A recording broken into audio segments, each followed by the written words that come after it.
Правительства всех стран принимают экстренные меры для сдерживания эпидемии коронавируса и вводят режимы повышенной готовности. Для борьбы с инфекцией Россия также ввела ряд ограничений. А какие меры по профилактике распространения COVID-19 предприняты в постоянном представительстве Якутии в Москве и могут ли якутяне быть спокойны за своих близких в столице, узнаем прямо сейчас.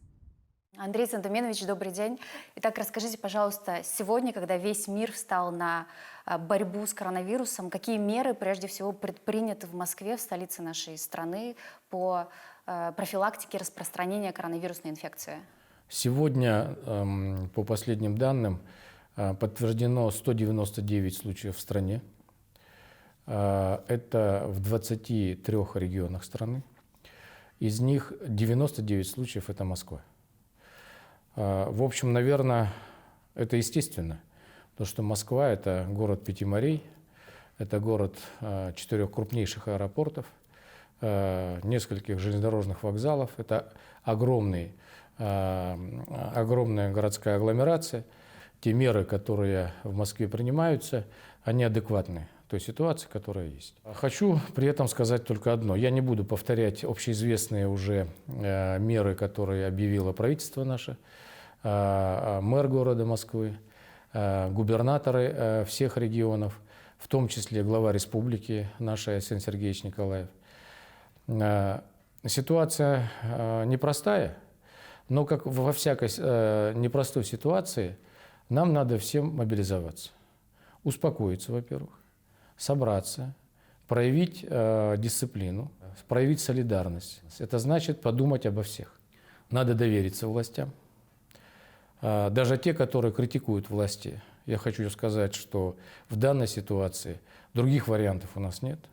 Надо четко следовать тому, что говорит правительство страны, что говорит руководство любого региона страны. И мне кажется, на сегодняшний день те меры, которые предпринимаются, они достаточны. У нас же огромная граница, и очень активные сообщения были с Юго-Восточной Азии, о России и, прежде всего, о Якутии.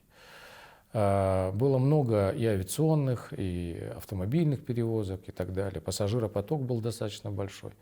И те меры, которые были заявлены нашим правительством о закрытии границ, о прекращении сообщения, еще тогда они вызвали большое удивление у многих. Но сейчас время показывает, что шаги были предприняты адекватные и правильные, и совершенно своевременные. Те страны, которые считали, что их это не касается, у них ситуация резко ухудшилась. Это прежде всего европейские страны и Америка. Посмотрите, там ситуация очень серьезная.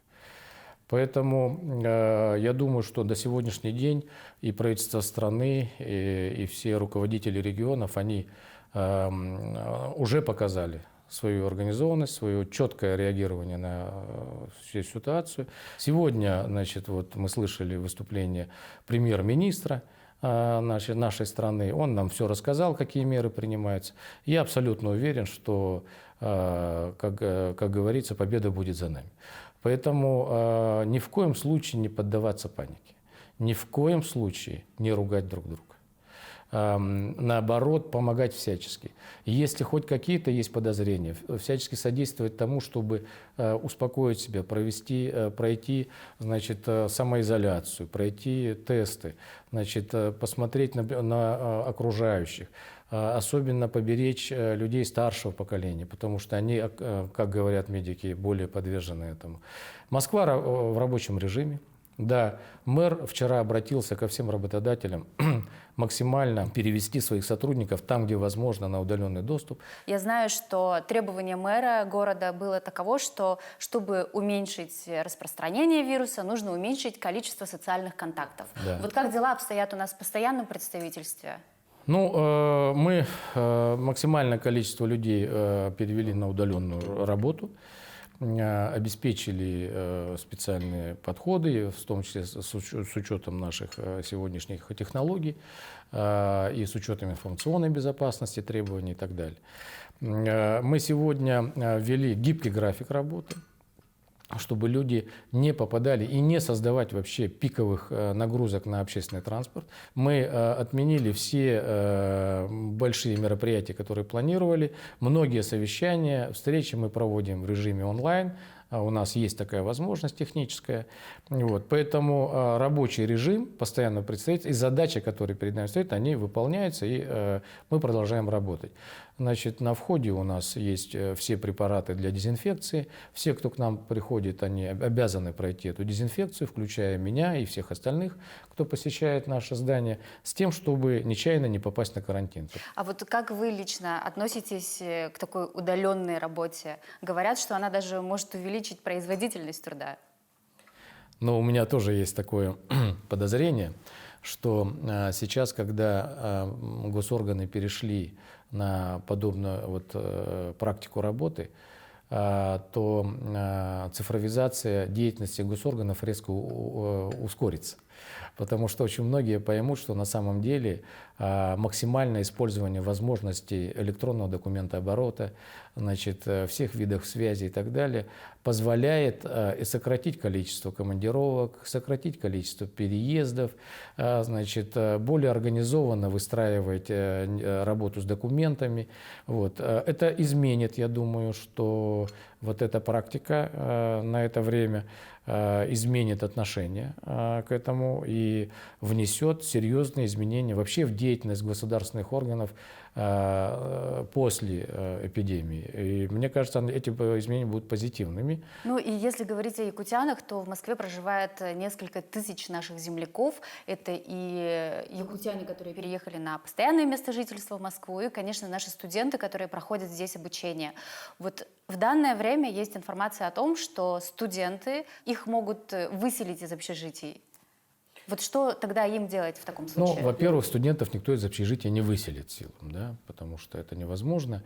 Просто есть рекомендации, значит, поскольку вузы, значит, ну, учебные заведения, значит, переходят на дистанционное обучение, то не находиться в Москве, поскольку статистика сама говорит, половина случаев заболевания это в городе Москве, а уехать к себе по месту жительства.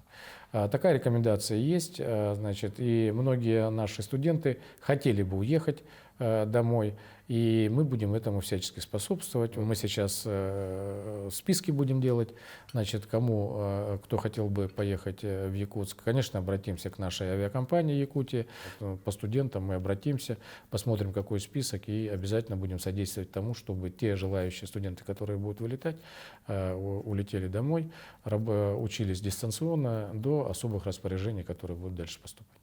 А если вот эти наши студенты контактировали с какими-нибудь иностранными студентами, вдруг они находятся в зоне риска зараженных?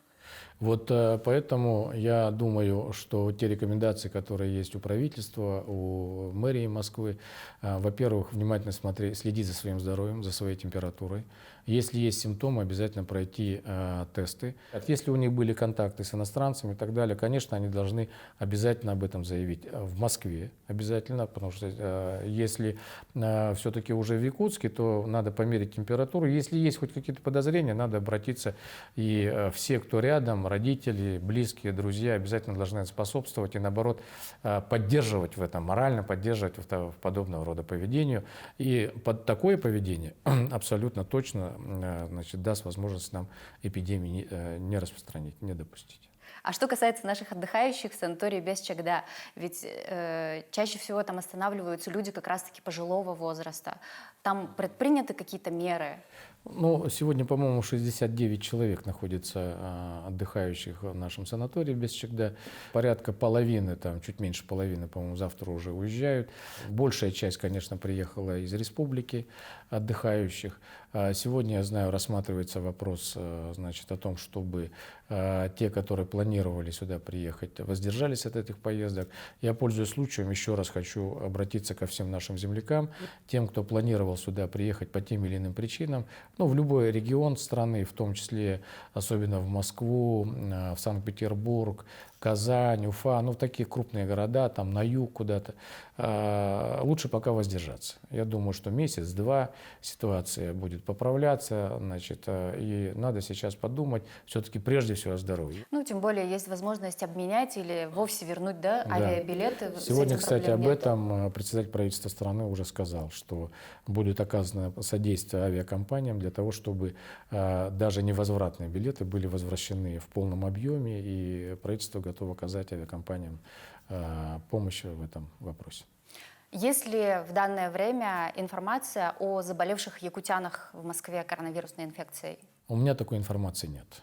У меня такой информации нет, но внимательным надо быть каждому. А вот информацию касательно COVID-19 откуда вы берете?